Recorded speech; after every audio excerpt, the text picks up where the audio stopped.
Hey, welcome back to Room 237. Come at you with another review. And it's been a long time since I've talked anything Batman, or even wore a Batman shirt.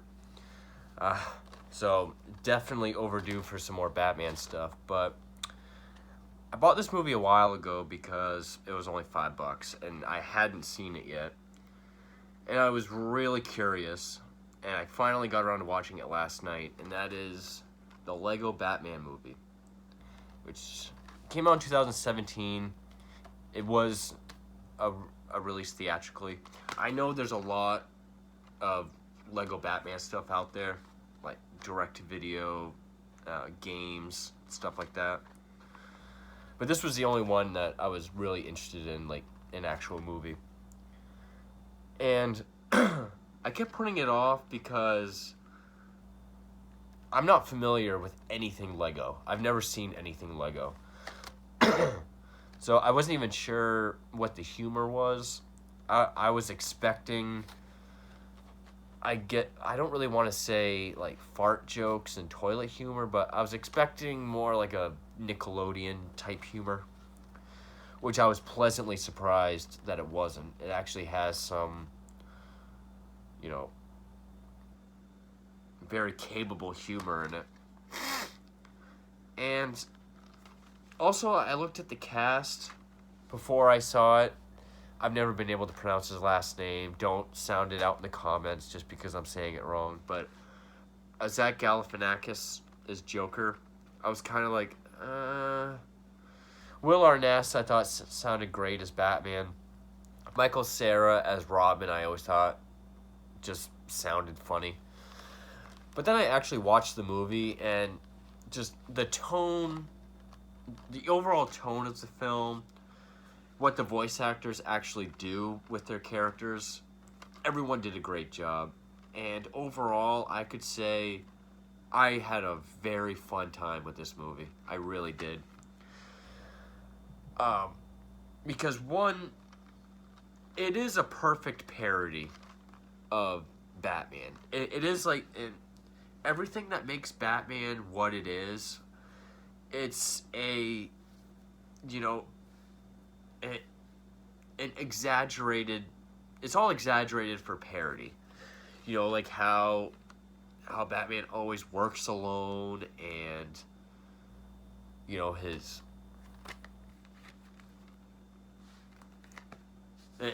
feelings towards family, or his lack of feelings and empathy. It's all exaggerated for comedy. This is a different side of Batman that we haven't seen. Like, you know, he talks about his shredded abs and just really kind of showboating through the whole thing. And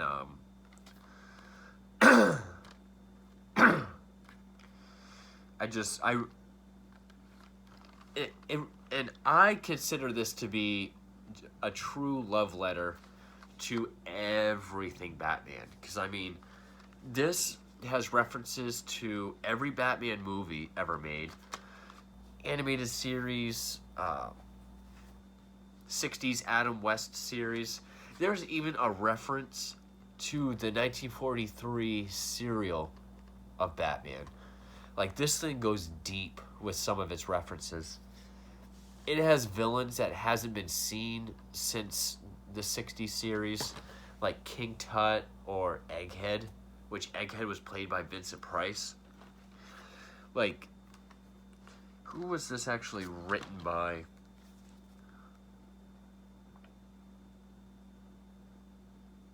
I bet people are totally going right down to the comments now to tell me before I say it. Story by Seth Graham Smith. Screenplays him, Chris McKenna, Eric Summers. Produced by Roy Lee, Phil Lord, Christopher Miller, and Dan Lin. Directed by Chris McKay. Based on Lego and Batman, which Batman, I believe this is the second film or third, because BVS was the first, then I guess Justice League. So the second or third film where Batman was finally credited or Batman was given credit to both Bob Kane and Bill Finger. So, and just judging by everything that's in this movie, whether it be characters or references or whatever, definitely glad that Bill Finger's name is on this. More so than BVS. Don't give me shit for saying more so than BVS, because I already get enough of that on fan groups for not treating it like the fucking New Testament of comic book movies. But, so basically, it opens up with Batman we see like a usual kind of chasing after the Joker. And then we see that he's by himself in the manor, which Alfred is voiced by Ray Fiennes, who, like, I know him as Eamon Goth in Schindler's List, Francis Dollarhide, the Red Dragon in Red Dragon. Other people will know him as Voldemort. He is one of the best, which I can see him doing it in live action. I really can. Voice-wise, he is the best Alfred since the animated series. Ray Fiennes sounds remarkable as Alfred in this. Will Arness, even when he's Bruce Wayne, he still uses his Batman voice, which I think is for humor. Even when he's in his bathrobe, he's always walking around with the cowl on. And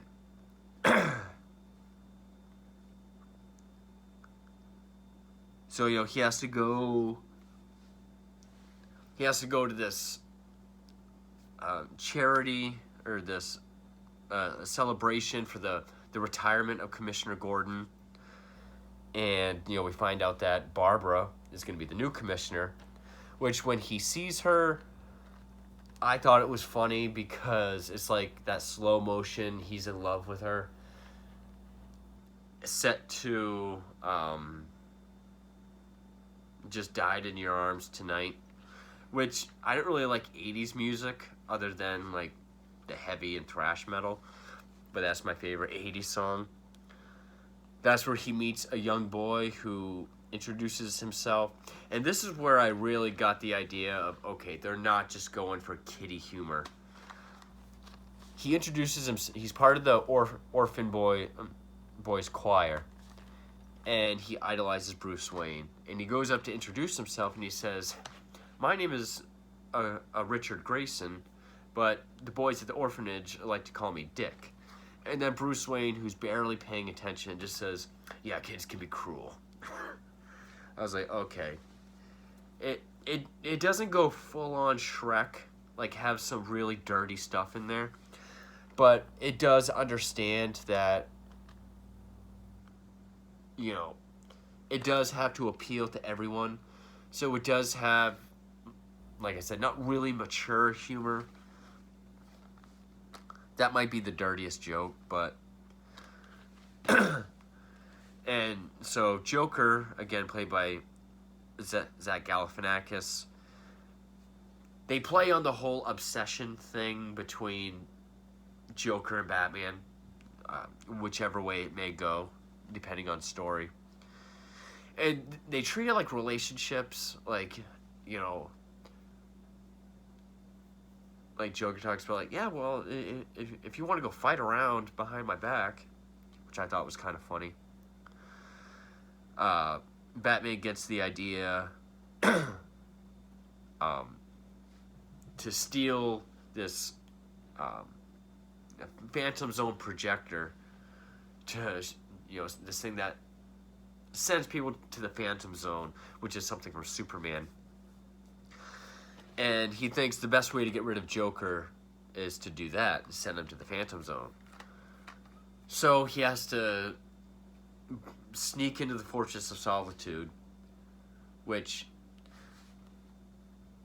I don't want to say it makes Batman sound dumb, but it just kind of like, I don't know what the word would be, but I think he says something like Operation Alone Palace instead of saying Fortress of Solitude. because he accidentally adopts Dick Grayson because he's not even paying attention. This is still at the charity. And that's a thing about this review is I've only watched it once, and I know I'm kind of all over the place. That's because this movie moves at a very fast pace. I mean, it's 104 minutes, but like this movie is just high energy, start to finish.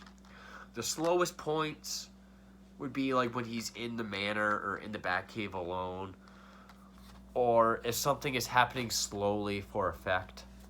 Like when he gets in like the elevator to go up to the manor, it just goes very slowly. But I mean, this movie is constantly having shit happen. And this might make me sound very dumb or how out of touch I am with Lego movies. I still thought this was stop motion. In some scenes I was like, how the fuck did they do that? Of course, it's computer animated. Joker gives himself up. Of course, he has a bigger plan. He turns himself over. He gets sent to Arkham. I think, but he then tricks all the other villains. I mean, we have Bane, who's voiced by comedian Doug Benson, but his voice is a parody of Tom Hardy. He looks the way he does in the Arkham games, but his voice is a Tom Hardy parody. Riddler, voiced by Conan O'Brien. Billy D. Williams actually is Harvey Dent. I think he actually did do the voice as well. I'm going to check that really quick. He did. And not only did Billy D. Williams voice Two-Face, because he played Harvey Dent in Batman 89, but his likeness is used for the Lego character, which I thought was really cool because, Tim Burton's Batman 3 is something we can only fantasize about, something we'll never see. Of course, he was supposed to be Two-Face. And I'm not going to go over everything plot-wise because there is a lot that happens. But, of course, Batman sends Joker to the Phantom Zone, which ultimately was his plan. Harley ends up getting a hold of it, which the Phantom Zone is not full of Superman villains. It's full of villains. Like, I'm guessing anything Lego is all in the same universe. So it's actually more like the evil side of South Park's Imagination Land. So, I mean, we have like King Kong, Godzilla, Gremlins, which I'm a huge fan of Gremlins, the Wicked Witch of the West, Voldemort, the flaming eye thing from Lord of the Rings. I've never seen Lord of the Rings, which I didn't know was a living thing. I just thought it was a tower. And I know, you have to see Lord of the Rings. No, I don't. I'm not interested. I'm sorry. There's all these classic, iconic villains, which at one point in the movie, I thought this was really funny. It's just like, we have the Wicked Witch, we have Voldemort, we have this person, we have that person, and then it says, we have a British robots, ask your nerd friends. Which, of course, are things from Doctor Who. I just thought the thing was funny. They just say British robots, then ask your nerd friends. And then, of course, and I thought Michael Cera did a good job for what they were trying to do with Robin. Of course, Dick Grayson has always been the lighthearted optimist to Batman's dark, brooding, stoic character. So he did a good job with what they were trying to do with him. And when it comes to stopping everyone, Batman has to learn he can't do things on his own. He has to trust and rely on others and learn to work with others. So that's where we get, Robin, Barbara Gordon becomes Batgirl. And no, this movie does not go for comic accuracy. It's not a movie that has to go for comic accuracy. This is the movie that really just, like, for all the people that hated Joker because he doesn't fall in chemicals, doesn't have razor-tipped playing cards or an acid-spraying lapel, Joker was never meant to be a comic book movie. Joker was meant to be a gritty, realistic, plausible origins told as Elseworlds, or like in Elseworlds or Alternate Earth story. So it didn't have to be comic accurate. This movie is just going for fun. Just fun and just a ton of references. Like, when Dick Grayson first gets down to the Batcave, he's like, oh, the Batmobile, the Batplane, the Batcopter. And of course, after each one, Batman's telling him, like, different ways to not touch that. It gets really ridiculous. Like, the Bat Dune Buggy, the Bat, scooter or whatever. And he keeps telling him, don't touch that. And he's just like, Bat shark repellent spray? And he's just like, yeah, you can touch that. It's actually useless. Of course, reference to Adam West. It pays good respect, even if it sounds like it's making fun of stuff. That's more so what I want to talk about than plot, because even though I like the plot, Joker has this grand big plan, gets sent to the Phantom Zone, gets all the villains that's ever been heard of out into Gotham to wreak havoc. Batman has to learn to work with others and build a team. And, it has a heartfelt ending where, he has to break out all his own rogues from Arkham to help him out.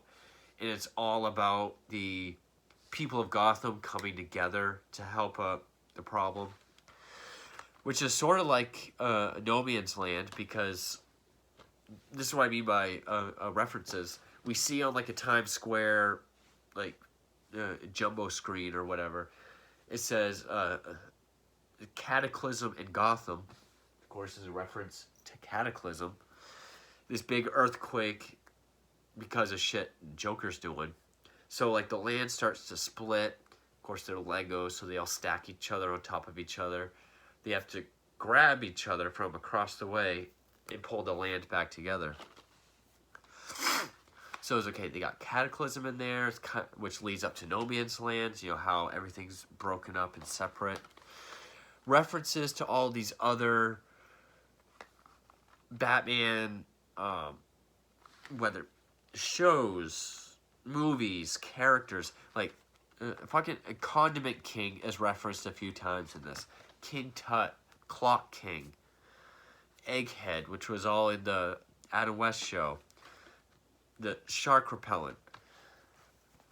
When it shows all these different shots of Batman, like on the news or in the Batcave, it's famous stills or like the opening of the animated series with him on the rooftop with the lightning, and Lego versions of it. Cover of Frank Miller's Dark Knight Returns. Just famous comic covers just flashing through as people are talking about Batman, or things flashing by in the Batcave. I thought that was really cool. Alfred talking to him about, like, well, remember you went through this and you went through that and you went through this phase. It is a Lego cover of each movie, going back as far as Batman Begins. Then when he gets to Batman and Robin, all the way through 89, it's like a live action still. Then he's like, and then that weird one a long time ago, and it's Adam West doing the dance. Ton of references. I mean, even at one point when all these villains are running around wreaking havoc, we see a classic Red Hood character, like the fancy maitre d', like suppository hood. It's not Joker, but it's a reference to the character itself. And the fact they got Billy D. Williams and used his likeness. That's why I think this is just a love letter to it. It's almost worth it, even more than the story itself, to just see all the shit they put in there. Clayface. Clayface has never been in a movie except this one. And I thought that was really cool. I've always wanted to see Clayface in a movie. And, you know, it's one of those things where, yeah, okay, they're not going for accuracy. They don't have to. It is one of those things just where all those, like, Facebook fan group usual suspects who preach about accuracy. And if one thing is a 0.5% off from being 100% accurate, the whole thing is garbage, trash, dumpster fire, shit, that. And you're not a true fan, and you don't read comics unless you agree with me. This goes to show that you don't have to be comic accurate as long as you're entertaining and fun. And just throw like a sky's the limit as far as Easter eggs and references to things past. I really enjoyed this. And yeah, I didn't go full in depth with the plot. As important as the plot is. I mean, it's not like they half-assed the plot and threw all this fun shit in there. They didn't do that. You know, at the end of the day, it is about Batman having to learn to work with others and not be so stereotypical Batman. Hell, even the first time we see him, he says, you want to get nuts? All right, let's get nuts. And he switches his suit to let's get nuts mode. Reference to the Michael Keaton quote. When Joker and the villains take over Wayne Manor. And he's like, and look what else we found. All your wonderful toys. And it's all the Batmobiles and Bat vehicles. Reference to Jack Nicholson's line in Batman '89. Just so. It definitely made by fans who really love the history of Batman. That's really, to me, that's what this movie is. It's a love letter and it's a parody to the entire existence of Batman. And just in this age where everything is so dark and gritty and everything has to be 150% comic accurate, or else Facebook will, you know, spit upon and exile you for saying, well, I actually like that movie because, or, well, I like this movie more than the one you guys are talking about. Not a true fan, don't read comics. You know, it's not like this movie says fuck you to people like that, but it does show that you don't have to be fucking comic accurate. Just be fun. And, you know, it does make reference to the comics, makes reference to movies past, the TV shows, all the way back to the 40s. So, and it's fun as hell. And I thought it was funny. I thought it was, the humor worked, all the voices, you know, even Zoe Kravitz played Catwoman, and now she's going to be, you know, Selena Kyle, Catwoman in the Robert Pattinson movie. Which I am excited for. And I like his suit. I don't care if he doesn't have a chin on the cowl. Matter of fact, there's been a lot of times he hasn't had a chin piece on the cowl. I'm guessing that means people on the internet liked the rest of the suit, and that was the only thing they could bitch about, so that's all they're going to talk about, because that's all the internet is. You know, why praise something we haven't seen yet? Like, oh, so we all agree the chin on that sucks? Okay, the whole movie is shit because of the chin. This video's not about that. This movie was really fun. I laughed. I was excited the whole time. You know, every reference I got, every reference made me laugh. I really appreciated everything they did in this movie. just the care and love they put into just everything that is Batman. And whether it be a parody of or just a nice reference, all around, it was very enjoyable. I really liked this movie. It was a lot of fun. But anyway, thank you for watching.